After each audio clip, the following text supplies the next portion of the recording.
just eat my popcorn and watch what happens, because it's fun to see, not only fans but analysts have every idea of where he could go, and then of course he comes up with the source me being a part of the Red Sea, and of course he'd been linked to Pittsburgh, he'd been linked to the Browns, he'd been linked to every other team, and then all of a sudden he comes up with the Cardinals.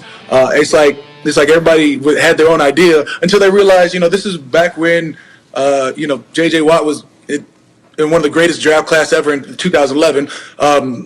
Every offense to everybody else, because I just am biased like that. But that's where we trained at. We trained out at what is now Exos out in Cave Creek, Arizona, and it looks like he's coming back to his training ground draft class 2011 roots. So, Graziano, we had put him in a lot of other places based on the chances of winning in Green Bay, based on playing with his brothers in Pittsburgh. In the end, and there's nothing wrong with this, he went to the place that could afford to pay him the most money. That feels like the way this thing played out, Dan.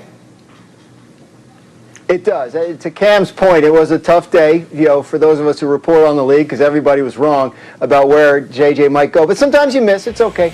I thought he'd end up in Green Bay personally, but they didn't have the cap space. Arizona obviously did, and they made a big play for him. This is big money. Remember, this guy was supposed to make $17.5 this year from Houston, non-guaranteed. Now this contract, per Adam Schefter, is going to pay him $23 million guaranteed over the next couple of years. So that's a big win for him.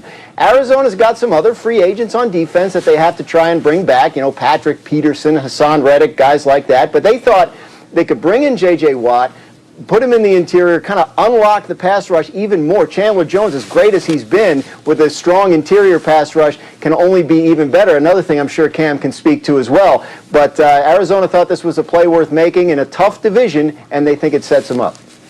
Tough, I think, is an understatement, Marcus. I think it's the best division in football right now if you look at it from top to bottom, and many of us look at it and say, he chose a team that could wind up being third or fourth in that division, or could they stun the world? More surprising things have happened, Marcus Spears, than Kyler Murray turning it on in year 3 and that team shocking the world. Give me a first guess. With J.J. Watt in Arizona, how good are they going to be? They're going to be very good, G. Not only because of his skill set. Look, he has familiarity, too, with Vance Joseph, which I think played into this and how they want to rush the passer. Vance is real electric with his blitz packages. But with JJ, you don't have to send extra guys. Makes you a better defense when you can commit guys on the back end defensively in that division, with now Stafford and Russell Wilson and Jimmy G potentially coming back for San Francisco. So he's a big upgrade. If Kyler can get back to form when he was injured to playing at that MVP level early in the season like he was, that makes them formidable in their division, let alone talking about a playoff berth. So that's the story in Arizona. Our next stop this morning is in New Orleans, where Drew Brees is 42 years old, and everyone's expectation is that he's going to announce his retirement, and then he posts this video of himself working out like crazy.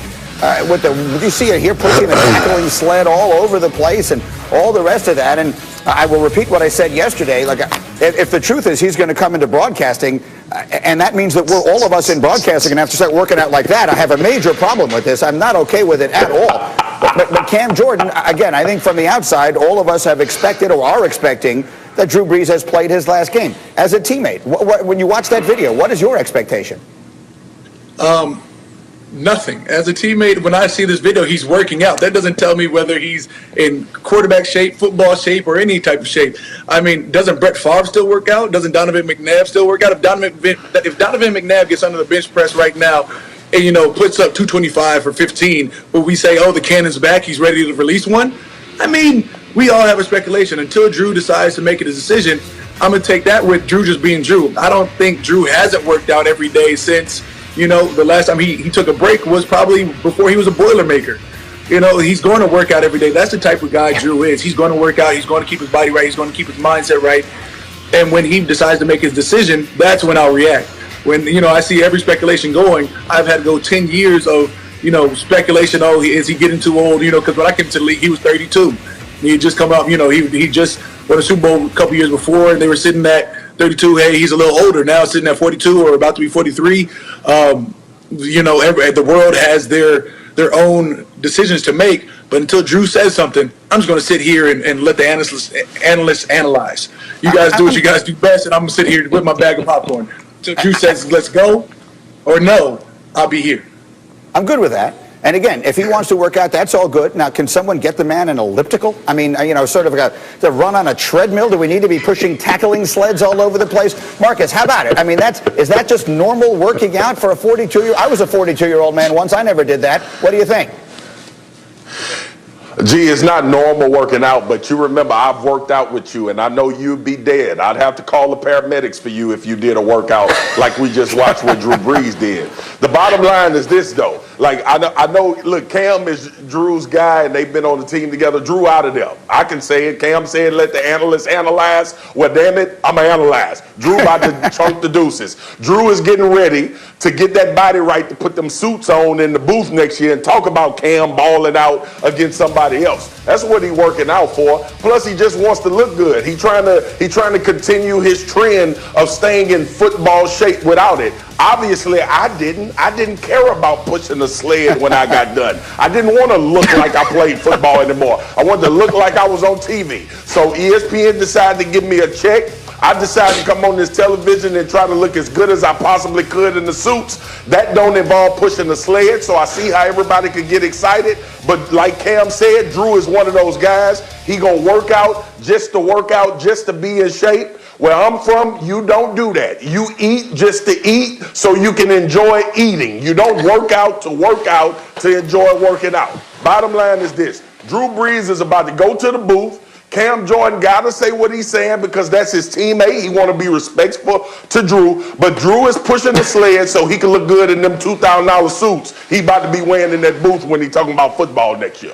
All right, fair enough. Graziano, I'm going to ask you to help me judge this last part of our moment here, and that is we're going to do a little Who Did It Better video, okay? Because we've got two D linemen on our program today, both of whom made legendary pick sixes. The first is Marcus Spears versus Oklahoma in the Sugar Bowl. Here we go. There's the big swaggo with the pick six in the national championship game.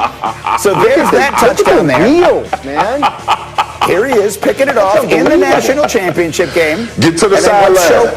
Let's show Cam's. We got a pick six for Cam just this past year against the Lions in the end zone. Let's go. Oh, tipped and he catches it. That's better. Who did it better? Fantastic. So efficient, right? Cam didn't have to run anywhere. Like that's where to get it, right?